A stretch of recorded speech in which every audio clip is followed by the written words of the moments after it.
Okay. Okay. Moonlight, would you be interested in being the chair? I don't mind it, but I was gonna recommend Deb. How do you feel, Deb? Would you want to do it? I Oh, can. okay. Yeah, that's fine by me. Someone just needs to make the motion. Go ahead. Sure. Make a motion that Deb Smith has become acting chair. Okay, so Moonlight makes the motion to make Deb acting chair. Yeah. Okay, and I will second. Okay. Okay, great, awesome. I'm gonna just say that this started at 5:33 or 5:30. Yeah, is that okay? 5:33, 5:34, something. Yeah, sure. Okay, so we have present. We have Moonlight, Deb, me, and anybody else? And Mariah. Mariah is here, but she's not Of part of. course. She's not part of the planning board. Right, so you can put two sections. You can put like members, and then you can put like guests or other attendees or whatever. You can put me under that, staff, whatever you want to categorize me as. Cheerleader. Okay, that's Cheerleader. cheerleader. Cheerleader, I like that. Sounds great. And official, like, director. I'm gonna, put us on the right direction and path and stuff like that. Because I don't know, we're Tour still guide. like we're working, figuring how this thing works. So I think, at least I'm speaking for myself. Well, I do have some ideas that I'd like to throw out in general so that we can discuss them and move on beyond and don't have to go back to them anymore. But it's sort of just recommendations that we can spill around for a minute and talk about how we feel. Okay. In general, Moonlight, not to interrupt you, but you guys have to vote on your motion what motion? to make me the chair. Didn't we make that motion already? Didn't we vote on You it? have to vote. You have to vote. All in favor say aye. I. Aye. Okay. Okay, Deb. Okay. You're the All chair. I. Yes, Sunny. Yes. Okay. Okay. Great. Okay. So Moonlight, you made the motion. I seconded, and then we all said aye. Right. Right. Got it. Okay. Great. Got it. Okay. Thank you So now you for can the go, reminder. Moonlight.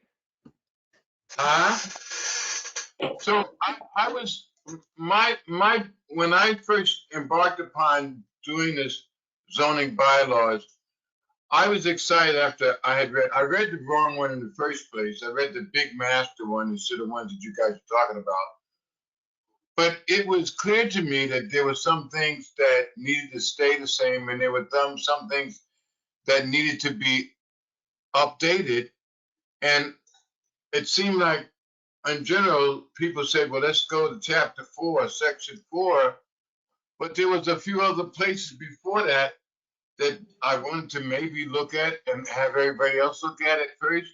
But I wanted to get a flavor of what we want in general to do, because maybe I'm overboard with this. Maybe I'm doing too much. So can you guys help me out a little bit and straighten me out on this? Right. And I think that's what Mike was talking about before, which was to have a what do you call it? A mission statement. Is it a mission statement? What do you call it? Before the bylaws. Yeah. The purpose? To have a purpose statement or something, or Yeah.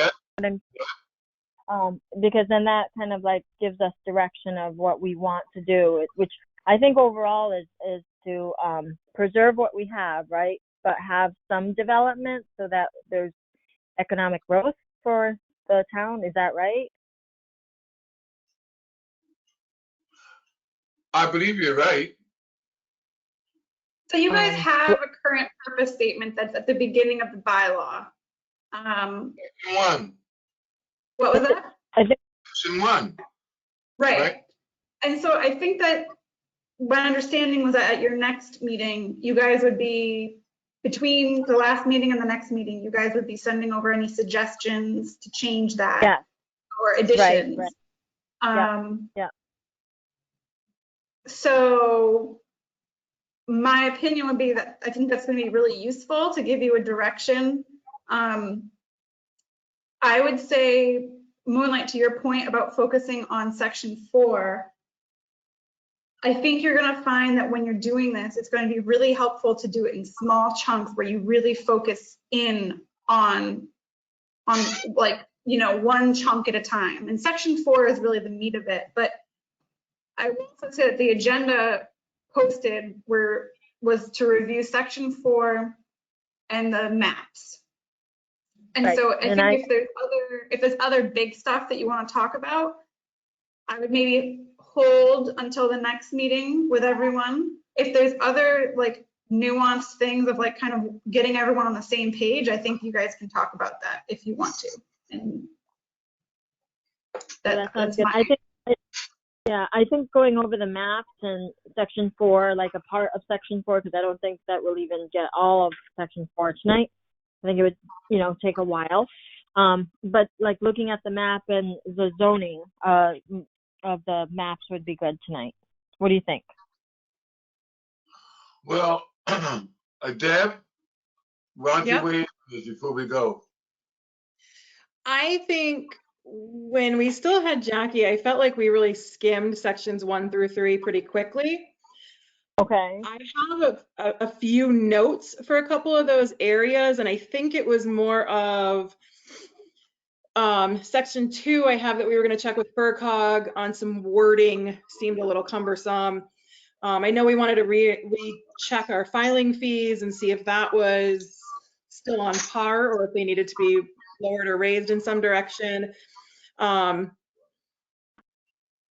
So I think maybe just because it was the agenda item, working on section 4 tonight is kind of what we were planning on. I am totally Moonlight. If you have other areas that you want to talk about, I'm game. So I mean, if there's other things that you have, go for it. Well, it's a philosophical kind of viewpoint, which sort of takes the blanket of what we're doing, and that is, if section 1, purpose and administration, is the flow and the philosophy of what we're working on, by the time we get to section 4, it'll be automatic that it'll be pretty much in line with what we're already doing. And that's sort of all I want to do, is help us get in a place where we're all going in the same direction in this, because I think it's just going to be hard enough understanding some of these details, let alone figuring out, well, how do you feel about that philosophically or politically or as a resident of Irving. And I just, it sounds a little bit cumbersome, but it may be the one time that we have to do this and not have to do this anymore at all, ever, as a group. So if you go through it and if you read it, and if section 1 fits everybody's agreement, then we can say A and move on beyond it. Right. Okay, so let's see.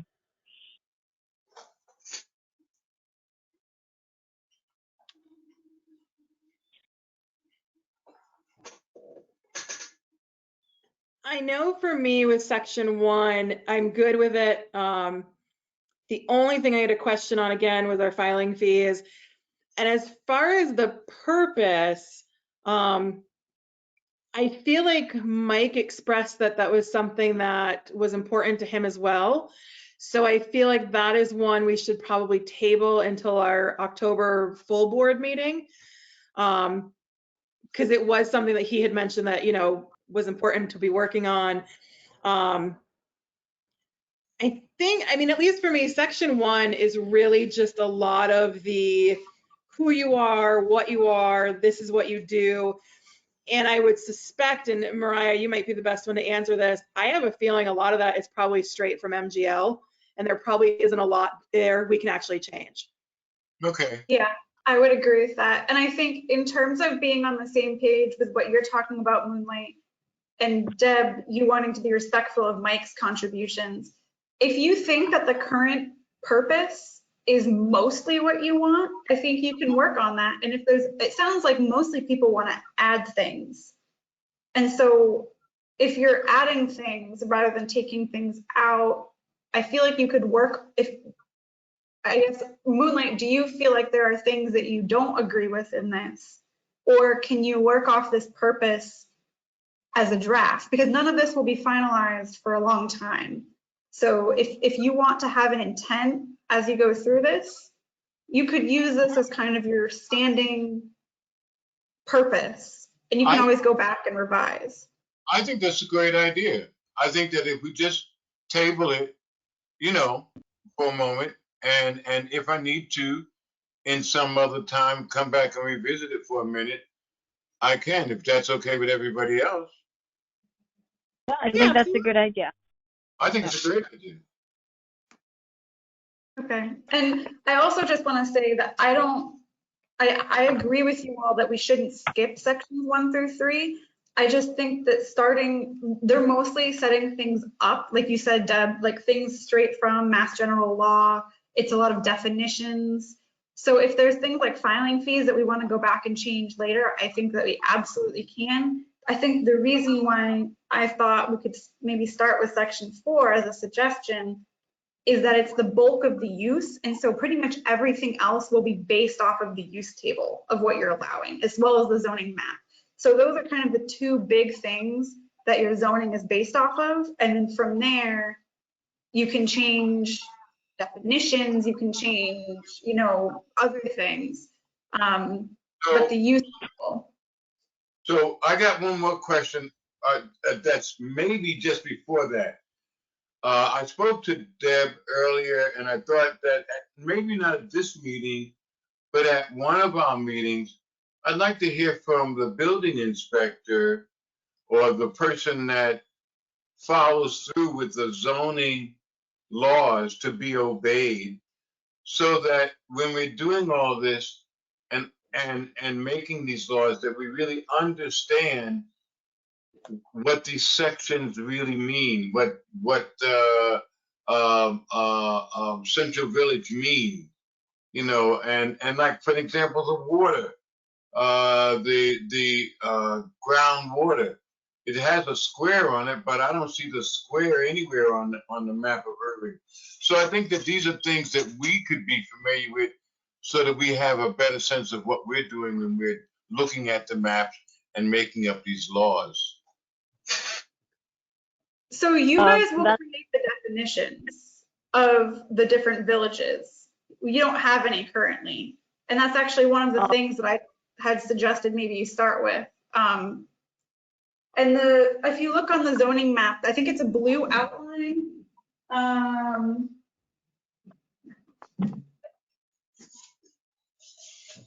Purple. And so you can't see it because it's too far away, but it's a purple outline, and it's just a thin line, but it's by the French King Commercial District, and it's just an outline of the water area. Okay. All right. Yeah, I see it. On Irving side? Yes. Yeah. And also, if you guys do have questions for like the building inspector or the assessor, Jackie, I would say make a list. And then we can hopefully have them come to one meeting and ask all of those questions rather than keep peppering them. Okay. Sure. All right. And I think, Moonlight, your point about definitions, that's going to be one of them when it comes to defining things like what is a mobile home, what is what counts as a multifamily dwelling. Like you might want some advice from a professional on what those definitions are. Yeah. That's a good idea. And I guess I just wanted to add, and I'll let you take it away and structure this however you want, but I have the Word copy of the bylaws. And so I'm gonna take notes on here, and nothing will be confirmed until far from now. I tried putting a draft watermark on here, and for some reason it wouldn't work, but I'm tracking changes. And so I'll track changes in this document so that nothing gets lost, and I saved a copy of it. So this can be our running draft, and we can, every meeting if you want, and I can share this with you all, you can, I'll make these notes, and you can always go back and rechange them later if something else comes up. But this will kind of keep track of decisions that are made, and I can put notes of why you guys made them in here as well as in the minutes. Okay, that sounds great. Yeah, that sounds great. And your suggestion about the filing fees, we're going to table that. Did I understand that to be so? Deb? Yes, I believe we were gonna have to do a little bit of research on that. There was some question of, are we making sure that we're charging enough? Because this was set so long ago. I know Brian or Mariah had mentioned advertising costs have only gone up. So are we covering enough to actually cover advertising and to cover the registered mailings to people? And, excuse me, just kind of doing a check-in to make sure that we're not charging way too much. So to make sure that our fees are reasonable. Is that, So is that something, Mariah, that you would do, that you would check on to make sure that we're within the ballpark? I could probably help with that. I am trying to be very careful about what I take on for boards and commissions right now, just in terms of capacity. So maybe is what I will say. All right. I think our intent, I actually think it might be Betsy and Jackie who handled a lot of that. So I have it in my notes to follow up, and I was actually going to start with Jackie and just ask her who exactly helped her post the ads and did the recorder. I'm sure somewhere there's records somewhere. So I think it's just a matter of just double checking in and finding out who's the one who actually handled it for us and going from there. Okay. All And right. you might be able to go onto other towns' websites, and they have their zoning bylaws published, and just check, find, Montague, Orange, Wendell, New Salem, towns around us, and just look at what their costs are and compare them that way. So you guys could easily do that yourselves and just look that up, and as well as ask Jackie or Betsy. Okay.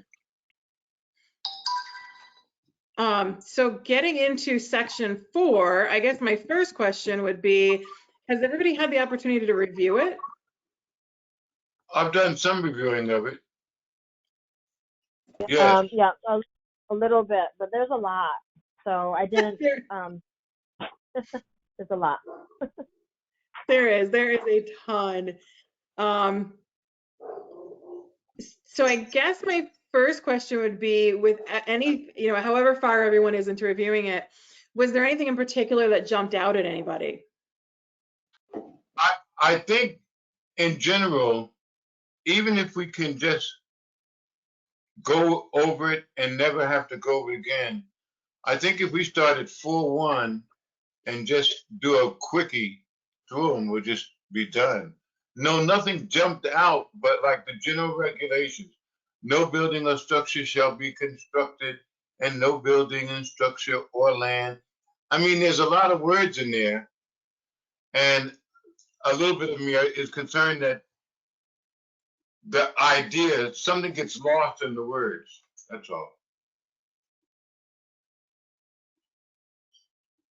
I agree, and I have found these are definitely, I know personally I have to read each section once or twice to make sure that I'm getting the understanding of it.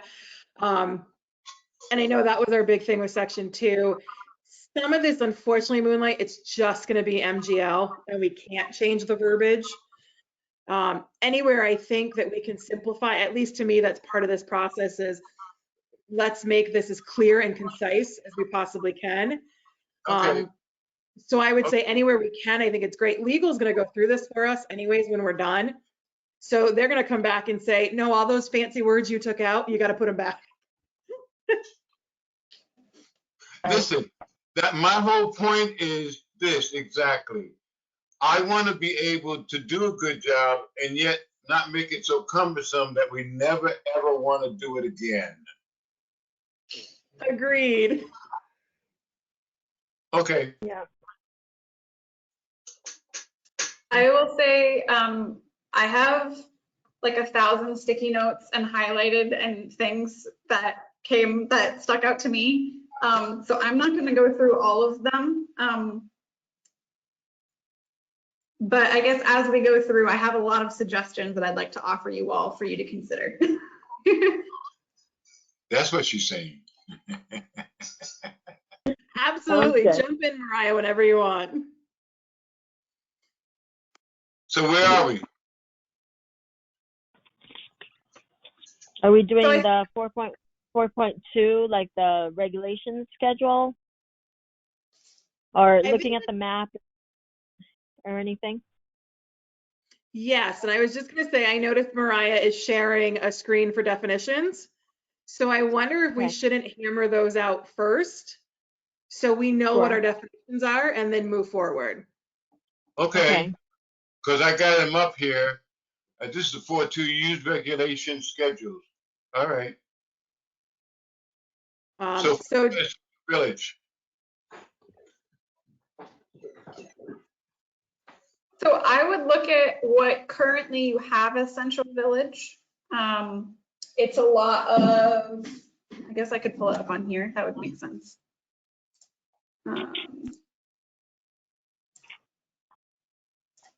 Irving doesn't necessarily have a downtown, but if we did, that's kind of, to me, what Central Village evokes, is it's kind of, you know, dense. It's got your commercial areas as well as, you know, some of the residential that's adjacent to the commercial areas.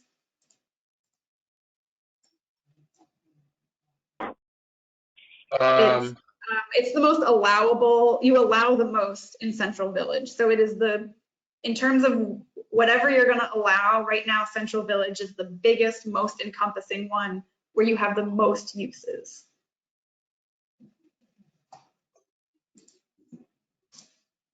And it's a lot of Irving side, you know, the more dense areas of Irving side, Renovator Supply is Central Village, IP Mill is Central Village, all of the Dunkin' Donuts, Weatherheads, the bowling alley, all of that would be Central Village. Right now it goes up to Lillian's Way, which is the cul-de-sac that's next to the elementary school. Farley doesn't have Central Village at all. Then Irving Center is basically along Route 2. Okay.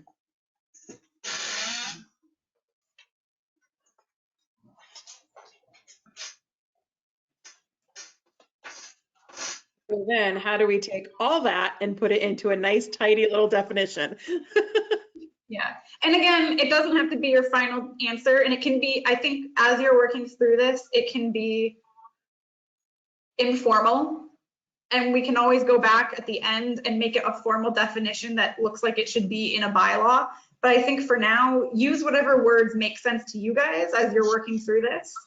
If you call it your, you know, your commercial downtown district, that's fine. If you call it, you know, use whatever language makes sense as you're working through this, I think. So I have a question, and Mariah, maybe you are the one that will answer it because you know Mike pretty well and about Picard. He has some idea about the French King District. Do you know anything about what Mike had to say about that?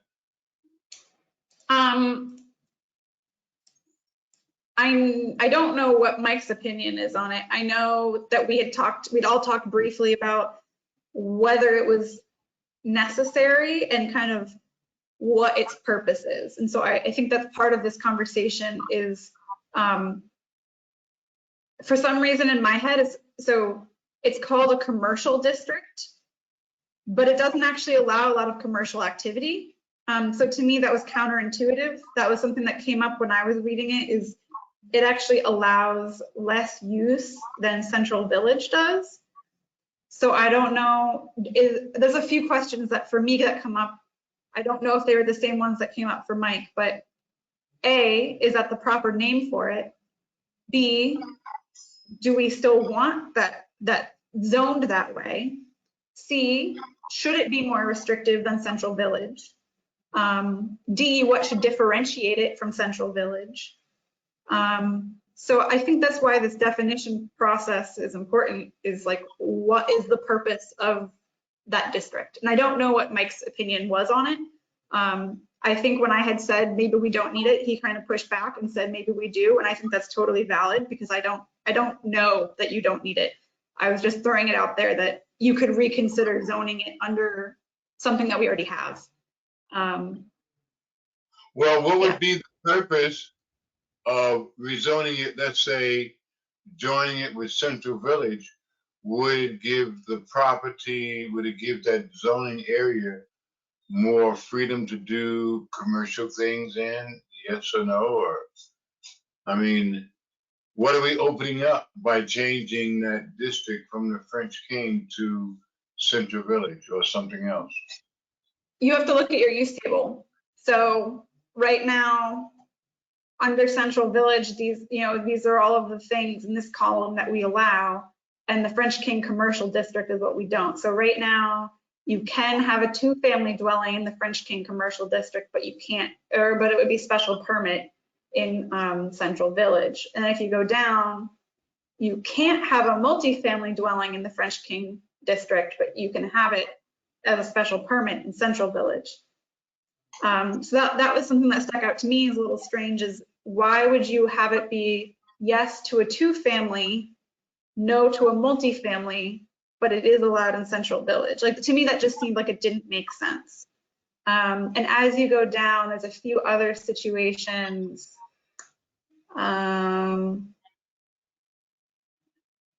Let's see. Restaurants with drive-throughs. It's special permit in Central Village, but you don't allow it in the French King Commercial District. Okay. That just seems strange. The other thing I think that you should all keep in mind as we're going through this process is that everything is interrelated. So just because you allow something on this chart, if it's in the water protection district, then all of those rules then apply to it. So just because you allow a restaurant with a drive-through here, they still have to go through all of the rules that go with the water protection district that might say you can't store something here. Gas, like you have gas for a gas stove, you can't have that, or something. I have no idea what it includes, but Right. the building code also still applies. So if you allowed, say in here, you said you can have a house that's 200 square feet, it still has to comply with International Building Code. So I guess just keep that in mind too. Well, these are the kind of things that we need to think about. I mean, they were made for a reason, but we don't always understand the reasoning and the rationale. So it's a good question. Should we change it from C to CV? I think personally, looking it over, some of these uses that are in the French King Commercial District that are not allowed are a little confusing to me, that they're then allowed in our CV district. I wish I knew a little bit more as to why the French King Commercial District was created, because that would be a little helpful in understanding it. I know Jackie kind of alluded to some reasonings, but they didn't seem to be like very legitimate reasons for why they were done. I guess to me, part of my goal on this is having bylaws that are really concise and clear and efficient and easy for the general public to pick up and read and look at something. CV and French King Commercial District to me just seem confusing. Okay, I almost, how would we rectify it? I mean, personally, if it was me, I would probably eliminate the French King Commercial District and change some of those uses to match Central Village. So maybe it's now done by special permit. I also think too, we have a lot more regulations and a lot more, building codes have changed. They've been updated. So I know the bylaws, my copies say they were last amended 2018. I think that's when we added the marijuana bylaw. I don't know when our actual Section 4 use table was looked at. But I think for me, part of this is making sure that we're really going with today's standards for stuff. Like I'm looking here and you can't have a laundromat in the French King Commercial District. That just seems a little silly to me. Like, that seems to be a fairly, a business that I think Irving could use one. I hate to keep limiting more and more the places that our businesses that might be interested can actually go. Well, it's a very interesting scenario. Yeah. I'm looking at it now, and if we change it all to CV, I guess we can make special permits whatever we want anyway. I don't see any reason why it doesn't have to be French King. French King Commercial District.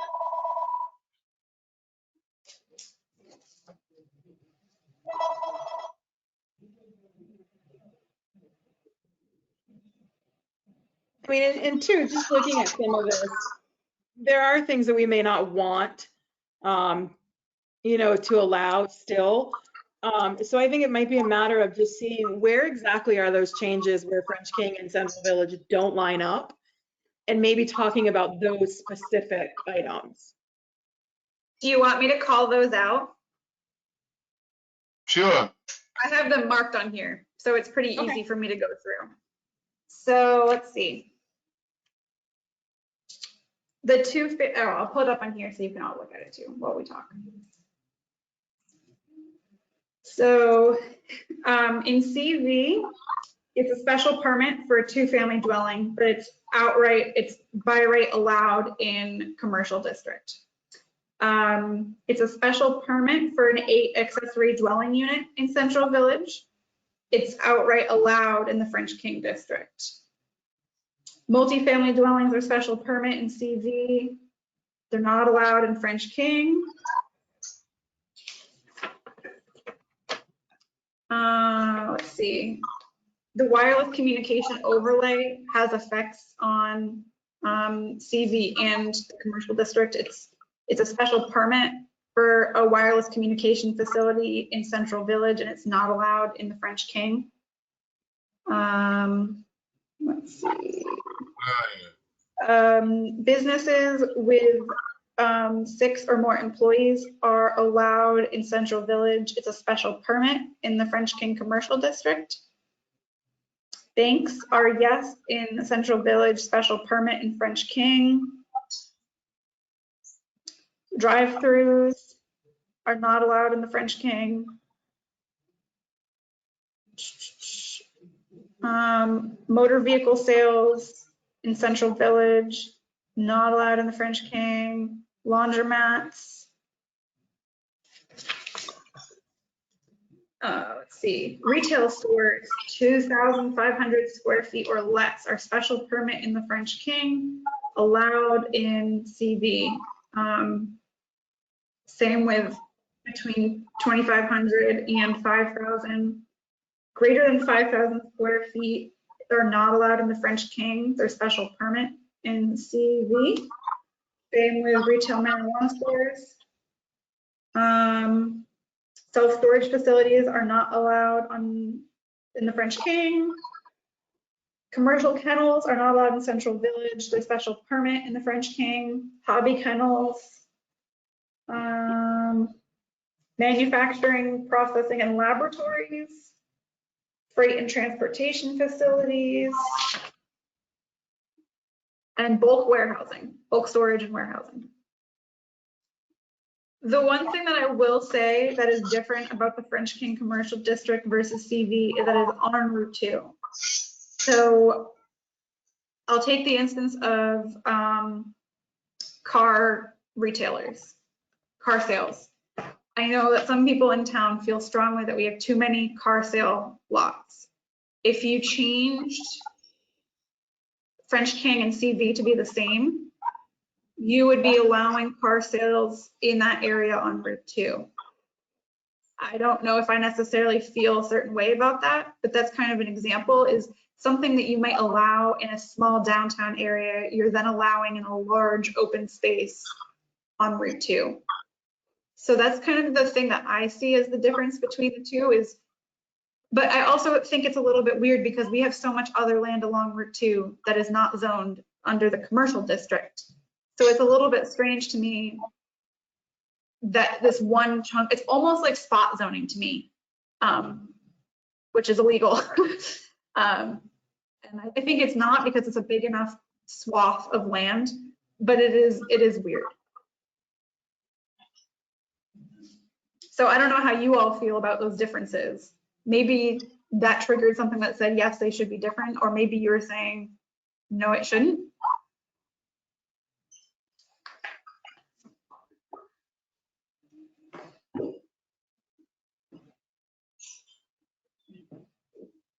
I'll say personally, I'm kind of torn. I mean, I call them car sale alleys. You know, I don't want to see Route 2 turning into, you know, like when you drive through some towns and all it is Toyota, Ford, Dodge, you know, that kind of thing. I definitely don't want to see that happen. And so maybe it's not so much as eliminating the French King, maybe it's bringing some areas of it more in line with Central Village.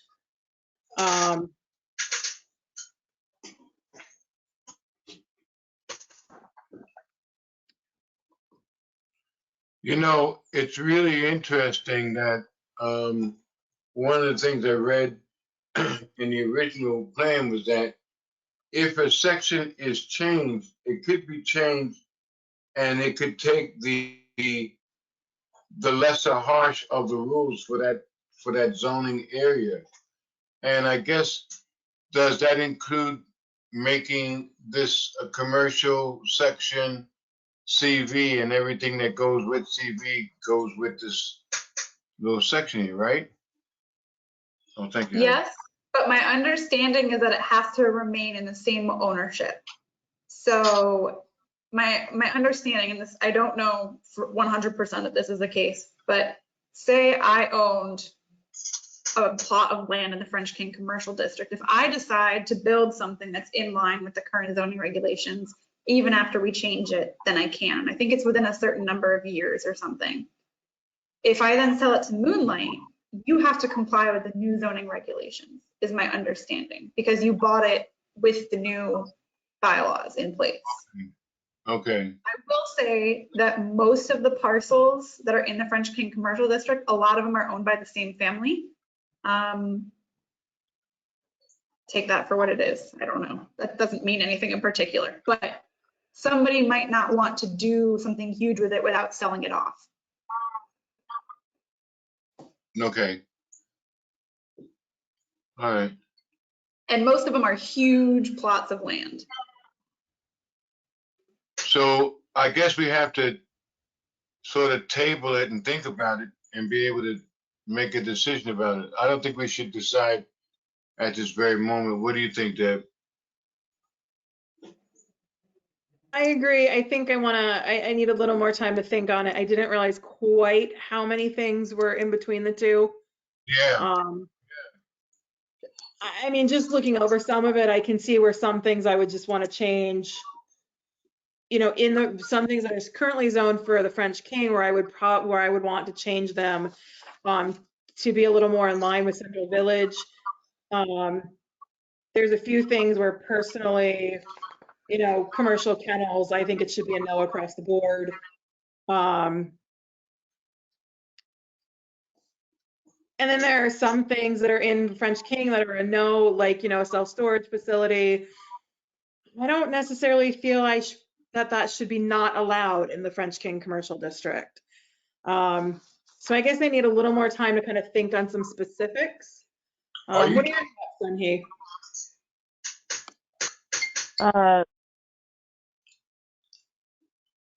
I'm thinking that we keep looking at it, and can we relabel the French King District as something else? to Or what? did you want to? Oh, I don't know. I think Jackie had mentioned something like that at one point, to rename it. You know, because it. I kind of vaguely remember her saying that she thought it might be a good idea to rename it. You guys remember that? No, but I'm sure you're right. I agree. And the Do you only thing remember, do you remember that, Deb? She said something about renaming it, not French King, district or something. Do you vaguely I remember? remember her discussing it. I don't remember what her particulars were, but I do know we had talked about it with her. Yeah. My only personal thought with renaming is these names have been around so long. I think if we do, our poor residents are going to be like, where is that now? What are they talking about? Because they're so Right, used right. to the names that we currently have. I Sure, think you sure. could take out the word commercial and it would still make Oh. sense. Because I think that's kind of what at least throws me off, is to me, it's not a commercial district. You're allowing less uses than Central Village. So to me, it's the French King District maybe, rather than the French Okay. King Commercial District. Yeah, maybe that's what it is or something like that. Because, I mean, I think that's the only one, because like Central Village is fine, keeping Central Village and, the other names seem fine, but I think it was just that one sort of French King Commercial District or whatever, just to change that, take that commercial word out maybe. And Sunny, now that Mariah just said that, I wonder if that is exactly what Jackie was saying, because that's really ringing a bell for me. So I wonder if that's what Jackie was saying, is to remove the word commercial. Yeah, it could be, because it is kind of confusing because it's not so commercial, Yeah. Right. In terms of what Moonlight and Deb, what you two were saying about tabling the decision, I think in my head, the order of operations that makes the most sense after you define what the districts are is to go through Central Village, make whatever changes you want to Central Village, and then compare it to what's in French King and say, what are the differences? Because you might find that they match after that point. You might find that they're totally different and it needs to stay that way.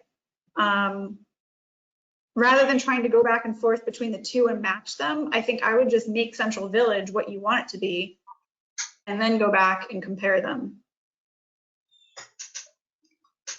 Yep, that makes total sense.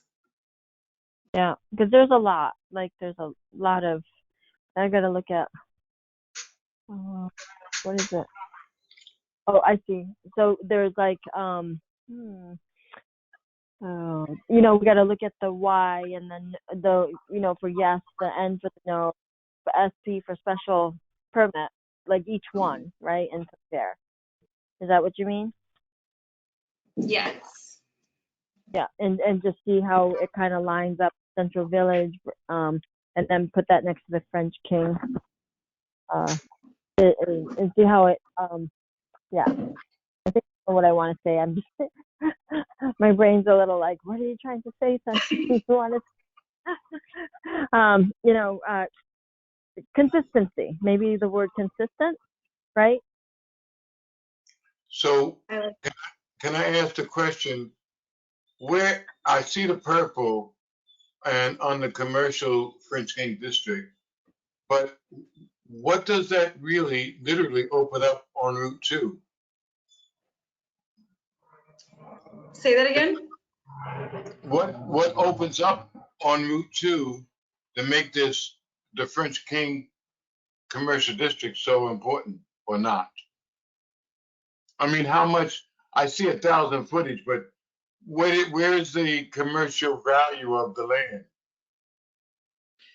So as you're driving Moonlight, think of it this way, the frontage, so to speak, of the commercial district, of the French King District is pretty much from the French King Bridge all the way to the French King Bowling Alley.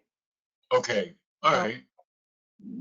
All right, so And so- anything on Route 2 on both sides of the road is that's that area that could be, okay, I got I you. don't know if it goes to the bowling alley, actually. Hold on one second. I Okay, think it might go to the MassDOT place. Oh. So like, You are correct. Yep, you're right. so Where where's it does it go? go to?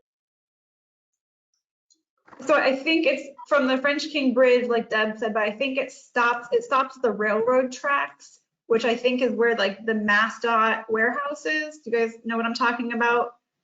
That like, Right before the the Highway police barn? station?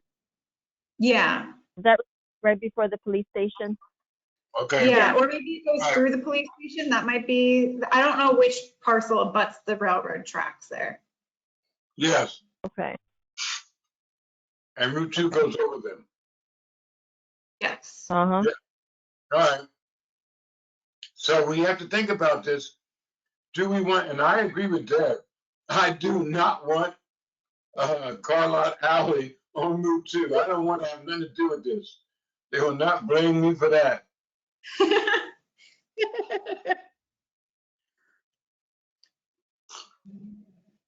So I think kind of just ducking back to definitions, I'm hearing the two words I keep hearing for Central Village is downtown and commercial.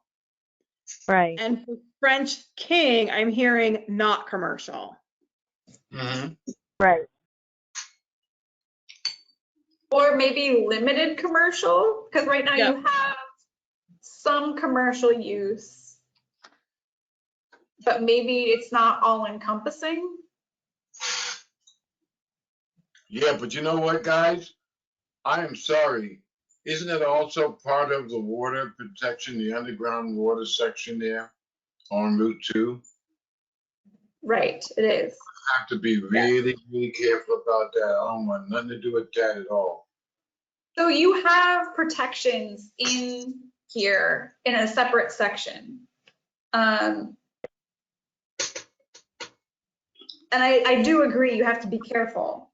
But I know, and I don't know, I think that the groundwater protection area is, I don't know if it's MGL or Mass DEP or who regulates that, but I believe that there are very specific environmental protections for that. And I can try to find out what exactly those are, because it says in here,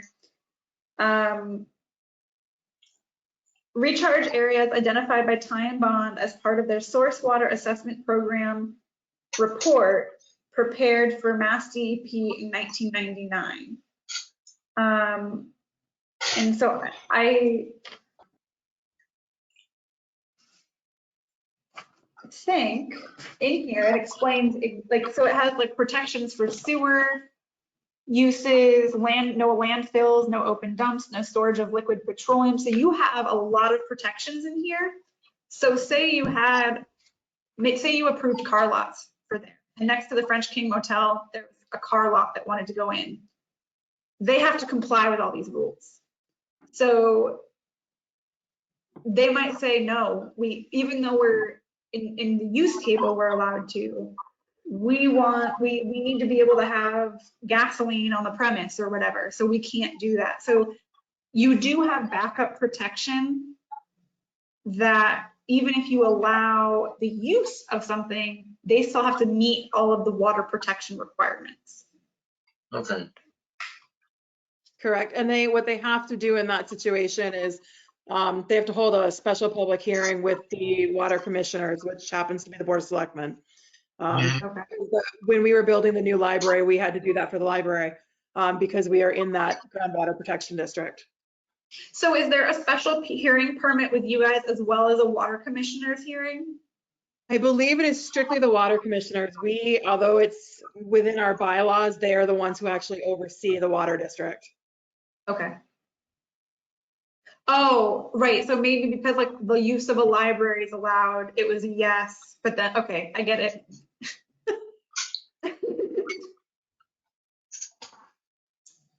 What about village residential and rural residential? I'm curious what you guys think about the differences between those two.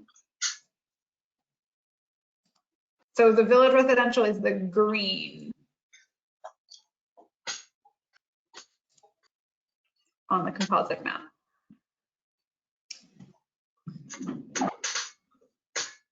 And then all of the white open space is rural residential.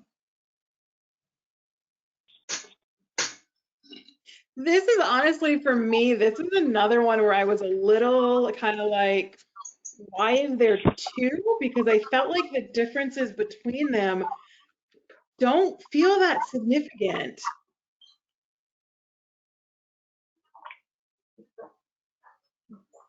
My understanding of them is that village residential is like a neighborhood where, you know, you have smaller lots that are closer together. It's all residential, but, you know, you walk outside and you can see your neighbor in your yard. Rural residential is you're surrounded by woods, you know, if your dog's barking, your neighbors might not be able to hear them. So are you spread out more and there's like no sidewalks and stuff? I would think so. I would think it's, yeah, I mean, looking at what is currently zoned rural residential, I think there's a few things that could change away from it, but it's a lot of the big parcels that are just, they're in the woods. You have a driveway and you know, you kind of go onto your property and you might not even be able to see your neighbors. Right. Yeah. So just a lot more spread out. Yeah. Right, more spread out. And this is more very, very restrictive in some ways. I would say village residential is the most restrictive because it's residential and you're close together. Rural residential is still residential, but because you're so far out, I think things like kennels are allowed because, again, with the dogs barking, like you wouldn't necessarily be able to hear them. What else? You know, though, Mariah, you know that one of the things that Jackie said was that she had a neighbor, and this neighbor in this village, the RR section, had this, excuse me, horn go off every hour on the hour, 24 hours. And I think that, you know, is there a difference in how you do the noise in the RR a lot rather than the VR? You know, we need to look at that. So a noise ordinance would be across the board in the town generally. I think you can take something in or out, but I think usually, unless you had like an industrial park, I think in the case of Irving, a noise ordinance would probably cover the whole thing. And you guys can also make that decision. The case of what Jackie was talking about was a farmer, which is in rural residential. And I agree that that is a noise ordinance issue, but I think that a farm should be in rural residential. Like, to me, that makes sense. Right. They need the land. I mean, spread out. Right.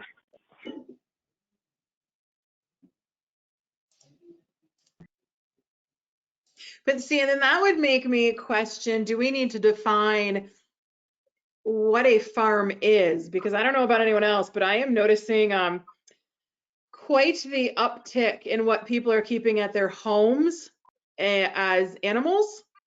I have goats, duck, geese in abundance in my neighborhood.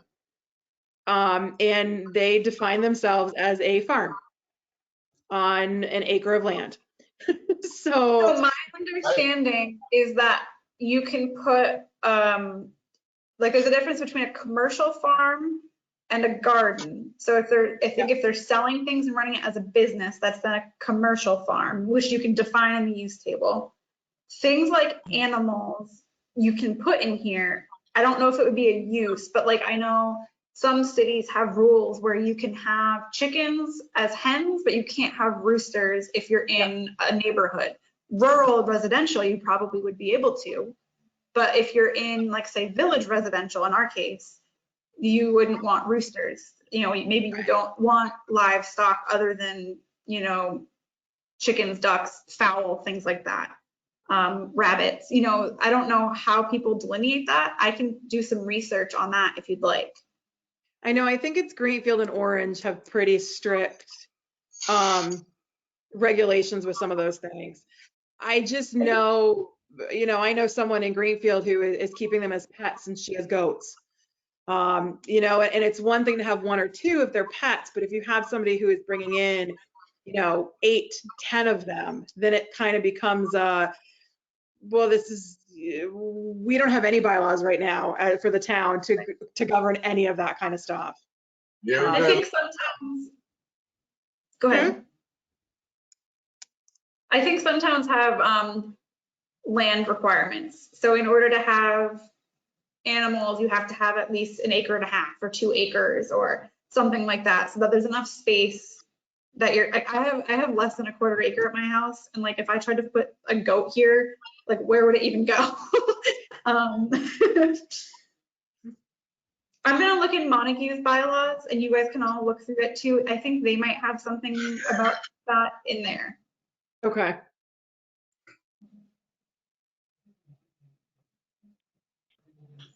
So how do we proceed? We do Central Village and say what we want and then follow track with all the rest of them?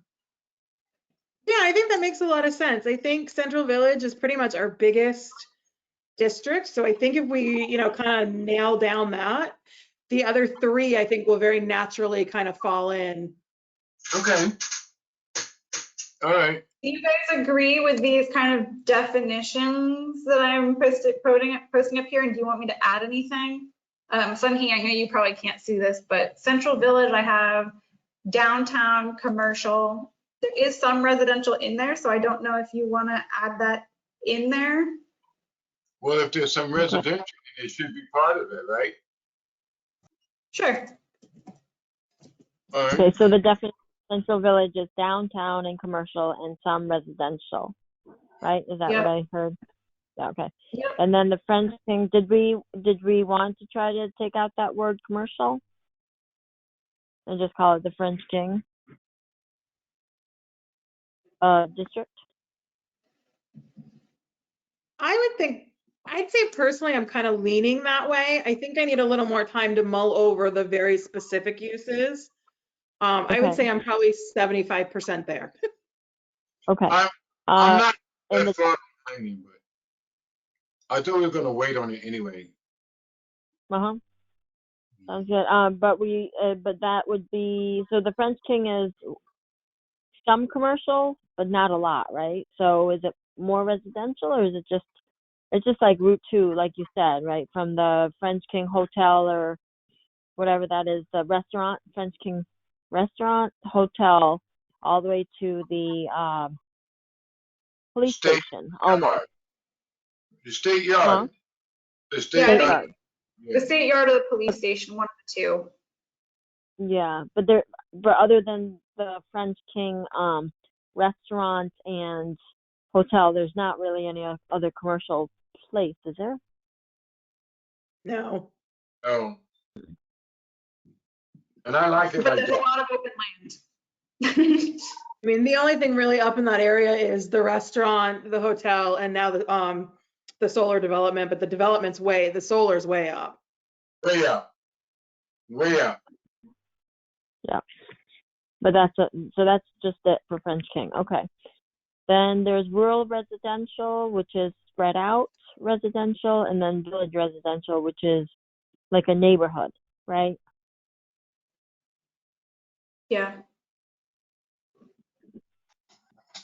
And yeah, sounds good. And is that in the groundwater protection? That just that's an extra added layer of protection for Central Village, the French King, and rural residential and village residential, right?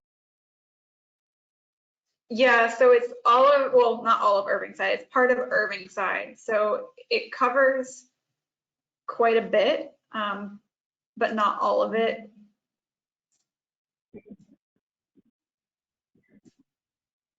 And that's where like the school and the library and the senior center is, right? Yeah, and it goes all the way down through West High Street in Irving side and over basically along Route 2, I think. And then up towards the library beyond that, and then over to the French King Motel, the edge of that basically. Yeah. Okay. And I don't think we have control over that. I think it's just where the aquifer is. Right. Yeah. Yep. Because I think that there was a big thing about a gas station going where the Dunkin' Donuts, used to be. That used to be a restaurant, all that stuff, but it it didn't happen though because it was in a groundwater overlay. Right. I mean, I don't even know how they considered it. If you read the bylaws said you can't even consider it. Yeah. That's what the bylaws say, right? Mm. Yeah. You know that Greenfield Automotive place? It doesn't go all the way to Mr. Hawkins, does it? Over to the Greenfield Automotive. I heard that there used to be gas stations in Irving though. Like in Greenfield Automotive might have had one of the gas stations, but since then they've taken that out. And then another one over on this side, near the cemetery. Do you guys I remember believe- that or no? I believe Sunhee, you know where the candy store is, right? The Yeah. Irving The pink Station? one? Yeah. Yeah.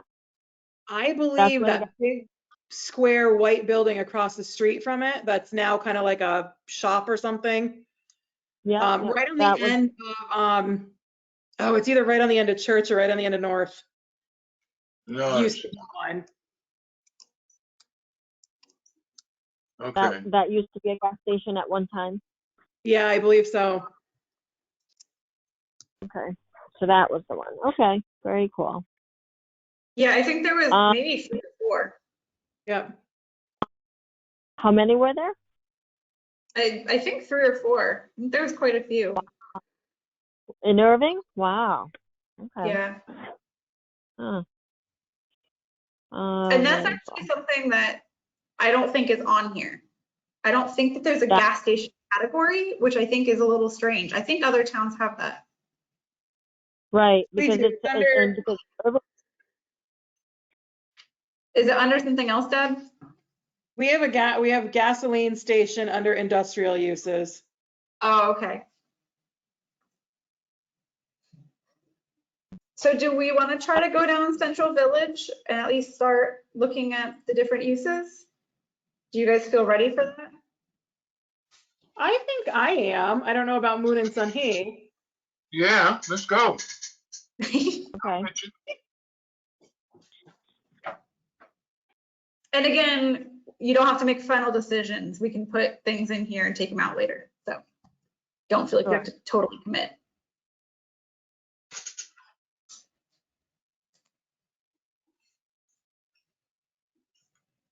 All right, so All where right. you want to start with this? So Central Village, single family dwelling is by right, is a yes. I assume we want to leave that. Yeah, but before we go any further, Deb, I'm sorry. Should we consider in all this that we still have to do that 10% of what kind of low income housing and where would that go? I mean, we don't have to stop what we're doing, but let's not forget that we have to keep that in mind somewhere. Yep. Just to pick it up. Yep. Okay, I'm ready. Go ahead. So I'm going to lump a few things in together. Single family dwellings, I'm going to assume we want to keep with yes. Yeah. Yeah. A 2-family dwelling is currently a special permit. I don't understand that. I don't I think either. it should be yes. Yeah, a special permit seems odd to me. Yes. Okay, so Sunny, we want to change that to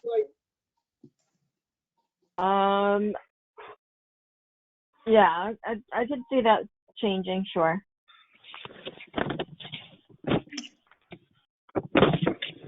so we're gonna say yes for that. a semantics change. I want to double check what other towns have, but I think it might make more sense to have it be a single unit dwelling versus a 2-unit dwelling.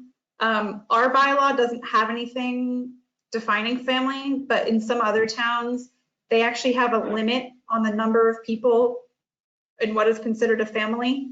And so we don't have to put that in there right now, but that might be something that you want to change later. I can look at other examples for that. Okay. Just so you don't have like 20 people Accessory- living. No, so it's actually the opposite. So like so according to fire code, you can only have a certain number. In building code, like you can't have 20 people living in a 1-bedroom apartment, but some zoning bylaws define it so that you can't have more than like 3 unrelated people living in a unit, which is outdated because that doesn't make sense. Right. And we don't have that in here, so it's not that much of an issue, but I think some towns have updated the language to be a single unit dwelling versus a single family, because it might not be a family unit in there, and it's not a big deal, but it's a language thing that may be updated. Right. Oh, I like that, Mariah. I think that's a good idea.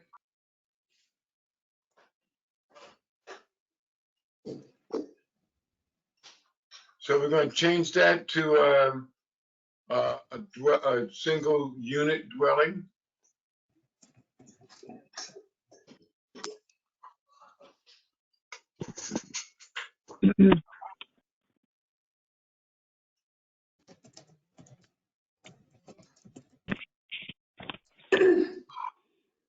Okay, so single unit dwelling in Central Village, yes.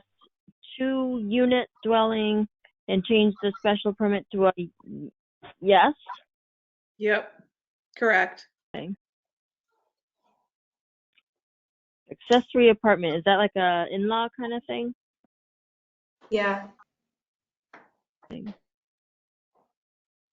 Is that, are we coming sizes now? Like, is this a certain size? Is it limited by something? So this is kind of a loaded section. I live in Greenfield, and there was recently a lot of debate over this. My recommendation would be that you define what an ADU is with parameters, and then you know what people are building. I don't know that we have a very good definition of what that means in here, but usually a town will add language like it's less than 1,200 square feet, or maybe it has to be owner occupied on one of the two units, either the main unit or the ADU, is accessory dwelling unit. One of those would have to be owner occupied, or there's a whole bunch of different language that you can put in there to define it. And it includes. Would it also both imply something? What was that? Would it include footage between one dwelling and the next? I mean, Yes. is it attached to the dwelling or is it separate? It can be either. And that's what you would put in your definitions. If you have 2 different buildings, there is a requirement, I believe, by building code that they have to be a certain amount apart, because then if a fire starts in one, it can easily jump to the other. So usually if you have 2 separate buildings, they are required by code to be either a certain amount apart or you have a firewall in between. But there's a few different examples, and I can actually pull one up that I think it's in here. So you could convert your attic into an accessory dwelling unit, or your basement. That would be considered an accessory dwelling unit. You could have an addition put on your house that has a separate entrance. you could have it be a totally separate building. Usually what you consider an accessory dwelling unit is that it has its own entrance, its own bathroom, and its own kitchen. Okay. I think part of our intent with the ADUs was to look at how we were going to allow them in our district. And then I believe, and again, I know this is one that Mike had a lot of thoughts on, and so I would say we would table it, the actual ADU bylaw. I know Mike had some ideas and some suggestions. I personally think we should have it very clearly defined. I've kind of followed what's been going on in Greenfield. So I think the better defined it is, just makes it easier for everyone. Yeah. And it, you know, I'm still considering how and where can we actually add units to accommodate this one thing that we want to do, because that was also one of Mike's ideas. He wanted to have affordable units. Nah, I My don't know. suggestion would be to have it be a yes in Central Village. I think that it makes sense. And sometimes people get nervous that then you're gonna have housing units everywhere, but realistically, you still have to abide by setback requirements, building code, fire code. So there's only gonna be some parcels that will be able to actually have ADUs, but then at least they're acceptable there. And it will increase the availability of affordable housing, even if it's not the capital A official affordable.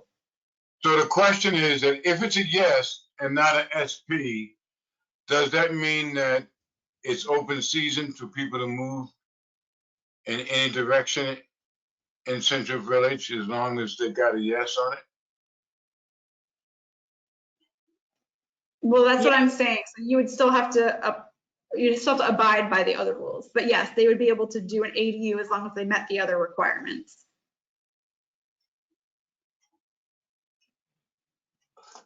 Yeah, that's a big decision for me. Okay. I'll be honest, I'm kind of torn on making that one a yes, only because, I mean, I know there's setback requirements and things like that, and there isn't a ton of places where that could happen.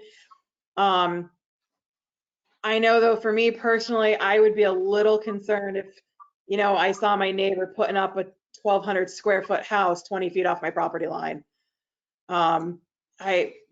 My gut is saying special, to keep that special permit, but So I the agree other with thing you, Deb. is, the other thing is you still have property coverage percentages. So if you have a small lot, you can only cover a certain amount. You could also make it, you could define detached and attached so that, you know, an attached one, you could then make it by right, that it's in your attic or basement or whatever, or like an addition. And then the detached might be a special permit. You can separate those out if you wanted to. that's an interesting way to look at it. Okay. But you know what, though, Deb? I think I want to hang in there with you and hang on to SP for a little bit longer, simply because I don't want to. I'm so afraid of opening up too much too soon. And we also need to think about the pandemic. You know, if we spread it too quickly too soon, we don't know what we're getting into yet. I don't mean to panic us, but that's how I feel about it. Well, I I think also will say that that's- you're only going to redo these every 20 years. So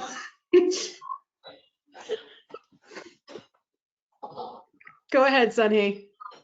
Oh, I was just gonna say, I think keeping the accessory dwelling or apartment with a special permit is a good thing to have at this time still. I think I'm leaning that way. I don't know about anybody else. I think for me, what would be helpful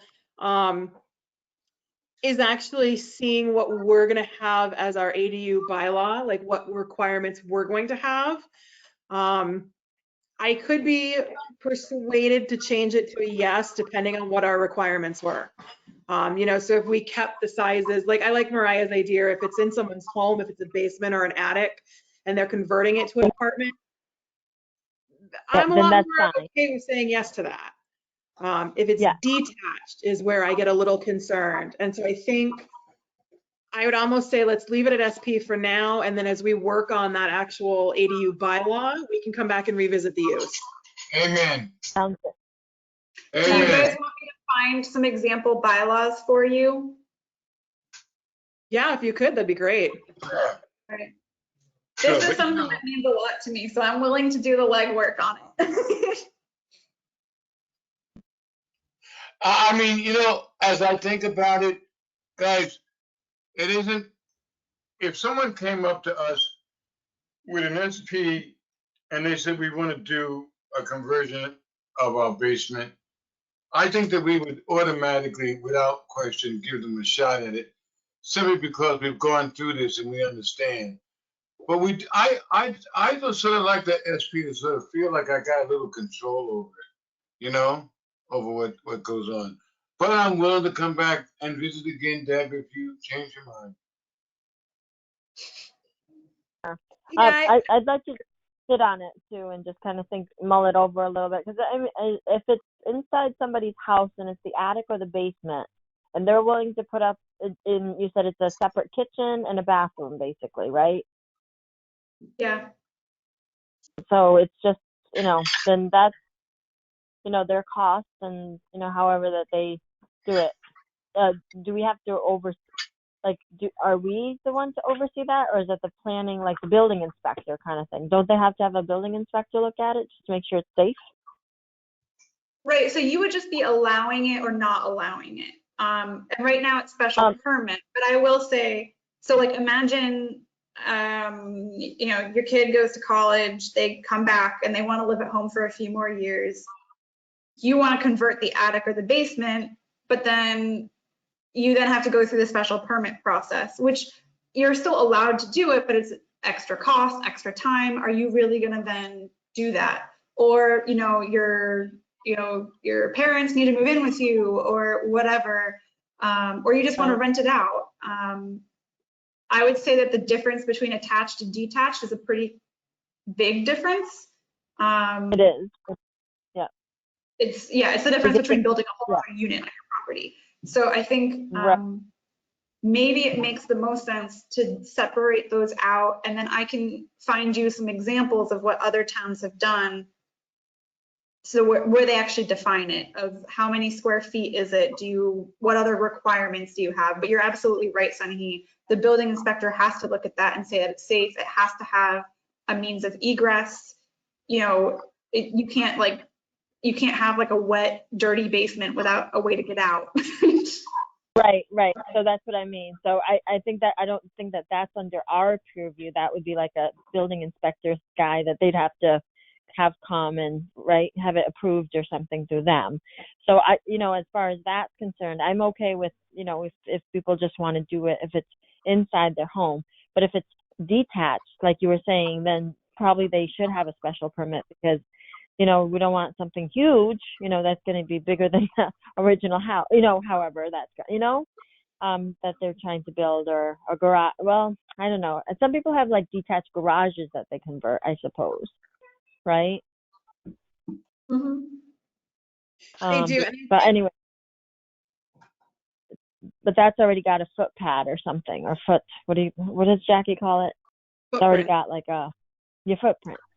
So anyways, so I think that we got to think about this a little bit more on the accessory dwelling. Or like you said, like separate it out, like if it's inside the house versus detached, that would be good. I think the detached and attached, having those split, is a great idea. I would say, why don't we let Mariah do some digging for us and get us some bylaws to look at and review? I know for me, seeing what some other towns have done or are doing would be really helpful. I think it would make me, Sunhee, you touched on it.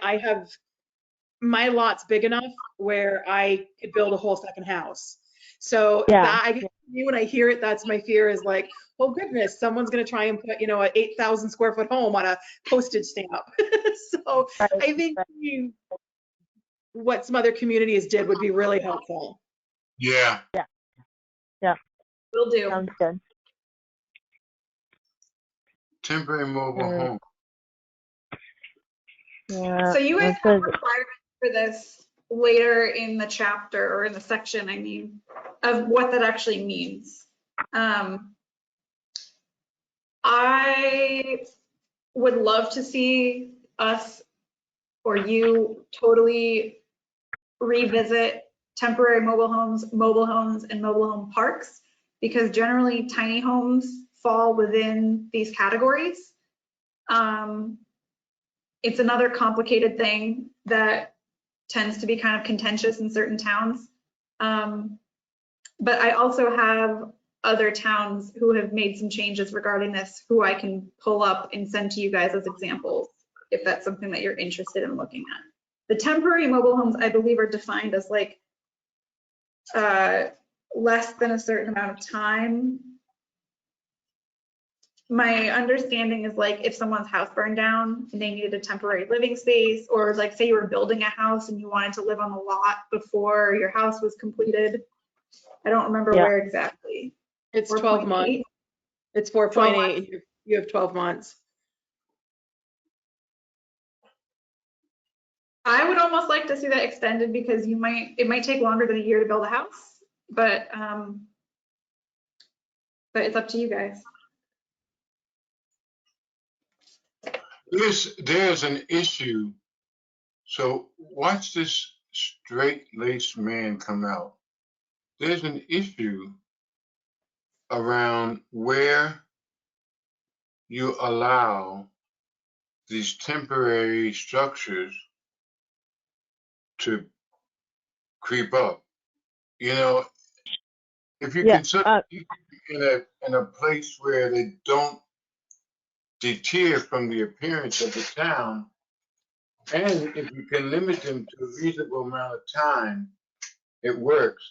But once you get out of hand with those things, it's a problem. And we have not really talked to the building inspector and see how that works for them. So I think that we need to do some more investigation about it. But I do like the idea of temporary mobile homes for at least a year while people rebuild. It makes perfect sense. They should follow Right. certain guidelines, but Yeah.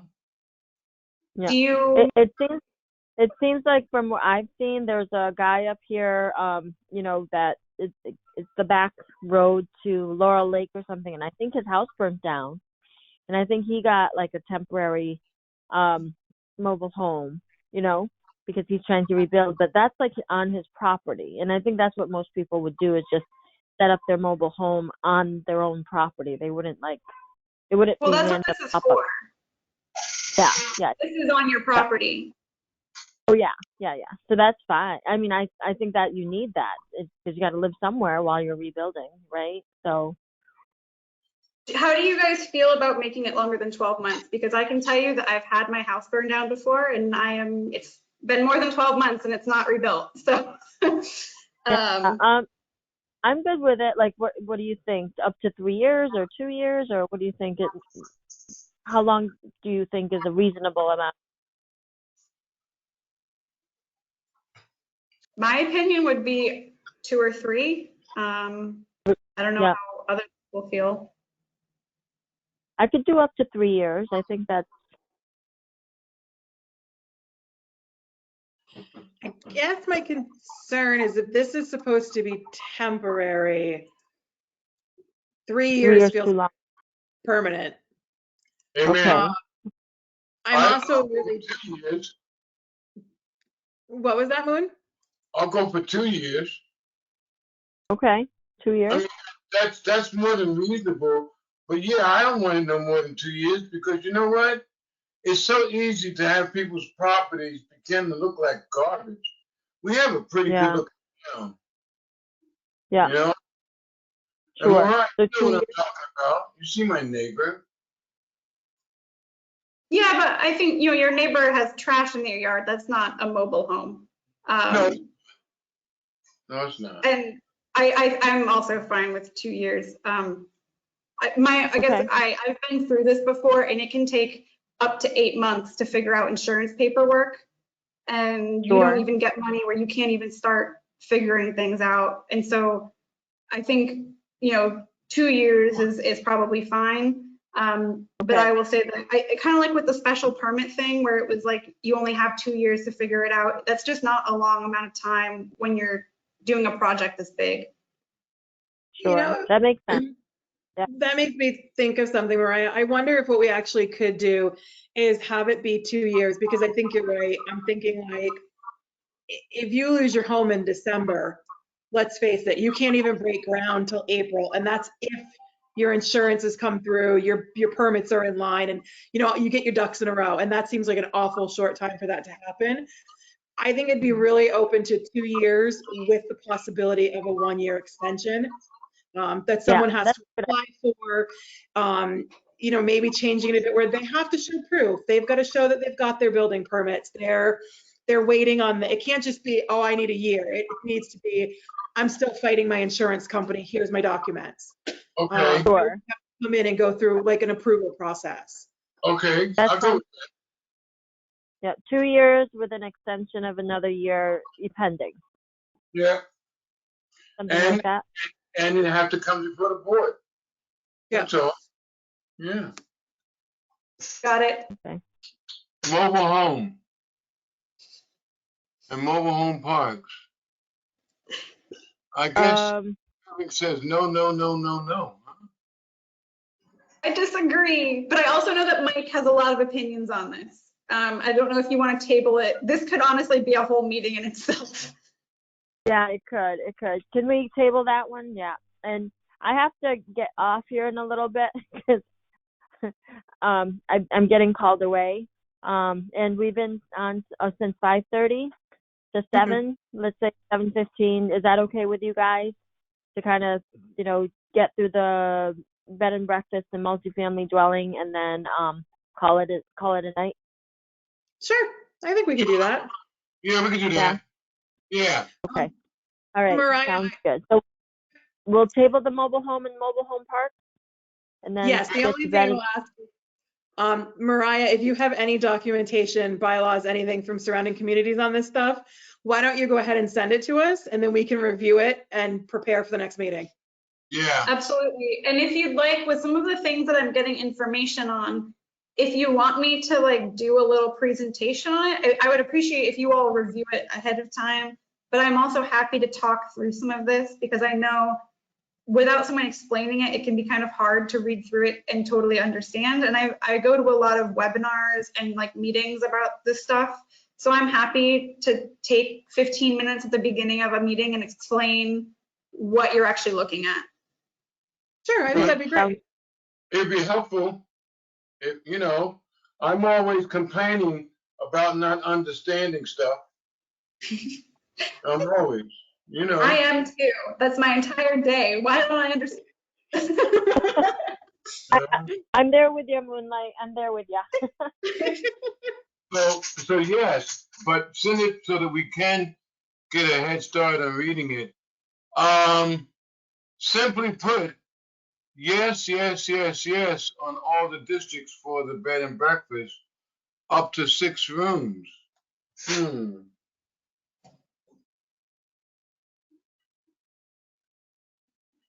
I think, to me, I So think that makes total sense.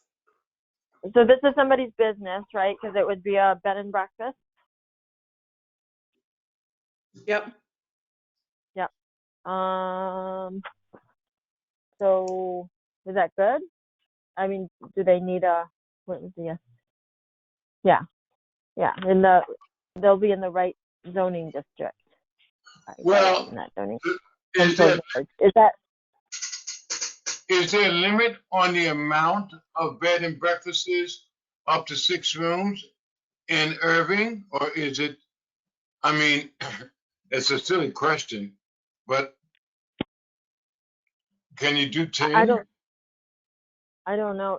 Are there even bed and breakfasts in Irving? I don't even know. I know there's the Sam's Weather Vane or whatever, the hotel, but that's not it, is it? That's No. living apart.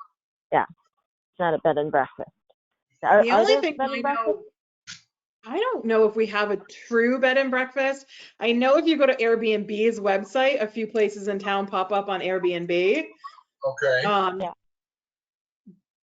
But I don't know if those are places that also hold a license as a true bed, as a bed and breakfast. Right. Yeah, I don't know. I don't know of any myself, so that's why I'm like, do we have an example? You know, of people coming in and out, you know, up to six I people, think you know, that there was someone, and this might be total hearsay, so I don't know this for absolute sure. There was Uh-huh. someone in Farley considering doing something like this for hikers on through trails, Oh. who would be able to then walk to their house and, Yeah. you know, stay the night and then travel on to the next day. Oh yeah, that makes sense. I could see that happening because that trail, that what is that? The Rose Ledge or Eagle Ledge or whatever that rock climbing / hiking, you know, trail is there, right? Right across from Farley, where people go up on that hill and they park. The ledges, that's what it's called. Yeah, sorry. That's like right across from Farley, isn't it? Yep. yeah. Yeah, I see hikers there all the time with their big backpacks and stuff. Walking route 2. Yeah, oh, I know. Like, I'm always like, oh my God, there's another one. You gotta be careful. Yeah. Yeah. So so no special permit or anything, right? They can have a bed and breakfast. Is that what we're saying? Up to 6 rooms? I think so. I mean, I kind of look at it as if we haven't heard of one in town, that clearly says to me that the zoning is appropriate and no one's complaining. So I would say yes, I wouldn't change anything on that one. I agree. Okay, I agree. And so multifamily dwelling, the special permit in Central Village, yeah, you know, again, I'm trying to think, is there any place where we can begin to investigate low-income housing? I have a suggestion on this. I think it would make sense to break out 3-family dwelling and multifamily, which would be more than 3 units. Right now in Central Village, you have some 3-unit houses already. To me, there's a Okay. difference between a 3-unit house and an apartment complex. Okay. Or like, you know, 5 apartments in a big building or something like that. I think that if you have 5 apartments, you're going to require a special permit because that's a lot of people who are then parking and need trash. Do you have a dumpster? Like, there's a lot more stuff that goes with that. Whereas Right. a 3-family, like you already have those in town. Okay. Yep, that makes total sense. Okay. So what do you do, change the multi to 3-family? What was that? You're going to change the multi-family to 3-family. I'm going to add one. So I think my understanding is you would keep multifamily special permit. Okay. And then we'll add 3-family, and that will be yes. So that you can just have a 3-family apartment, but the special permit would be for the multifamily. Okay, sounds good. And would you be using family or would you be saying multi-units again and 3 units? Yeah, 3-unit. Okay.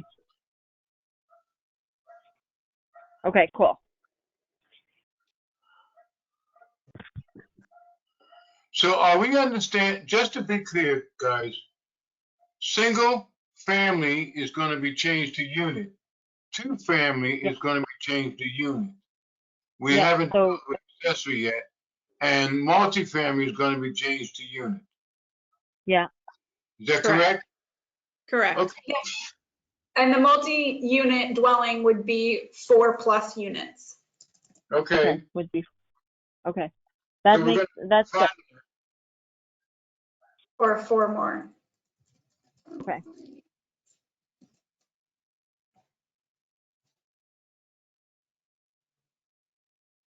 We didn't do bad. I think it'll go we- faster as we get through this. This is pretty, yeah, we went through it. It's all right. I would I think recommend that this- you all go through and find the things that you really think need to change. And that will make this go faster, because if there's things that everyone just agrees don't need to really be looked at, then we can just skip them next time.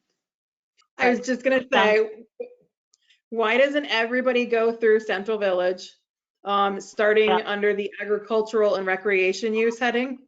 Yeah, And go ahead and make your adjustments, and then at our next meeting, we can go through and compare notes.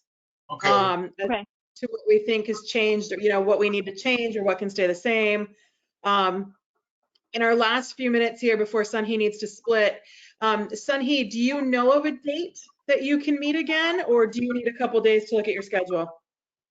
I think the next time would be our regular Thursday Yep. in Okay, right? Is that 2 weeks from now or no? it's the 15th, yep. So that'll be the next, and then I'll try to have another couple of weeks after that. I'll try to think about that. All right. Is that correct? Cool.